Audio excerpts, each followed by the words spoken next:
পথ দুর্ঘটনায় প্রাণ হারালো ৯ বছরের এক শিশু, নাম অমৃত দাস। বুধবার সকালে ঘটনাটি ঘটেছে ইসলামপুর থানার বালুমাটির দাসপাড়া এলাকায়। পুলিশ ও স্থানীয় সূত্রে জানা গিয়েছে, অমৃত এদিন বাড়ি থেকে বেরিয়ে সাইকেল চেপে পাড়ার দোকানের দিকে যাচ্ছিল। সেই সময় বালুমাটির দিক থেকে আসা দ্রুত গতির একটি ট্রাক নিয়ন্ত্রণ হারিয়ে তাকে পেছন থেকে ধাক্কা মারে। ঘটনার পর চালক ট্রাক ফেলে পালিয়ে যায়। পরে পুলিশ খবর পেয়ে ট্রাকটি উদ্ধার করে থানায় নিয়ে যায়। ঘটনার পর শোকের ছায়া নেমে আসে ওই এলাকায়। এখন আমি এসে যেটা শুনলাম যে ও সাইকেলে আসছিল, পিছন থেকে ধাক্কা মেরে সাইকেলটা ডানে পড়ে, আর ও মাঝে পড়ে সামনে চলে। বাচ্চার সাইকেল ছিল? হ্যাঁ, সাইকেল ছিল। বাচ্চা ছেলের সাইকেলটা কিছু হয়নি। কি নাম বাচ্চাটার? ওর নামটা কি আমি সঠিক তাও, আমি তো এখানে থাকি না, আমি কৃষ্ণনগর থাকি। আমি কালকে এসেছি বাড়িতে পুজো, তারপর ওইখান থেকে এসে দেখলাম যে পুলিশ গাড়িতে তাঁবু দিয়ে বেঁধে তুলছিল, এইটুকুই দেখলাম।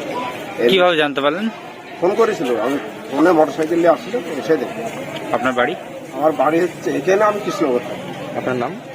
মাধব দাস।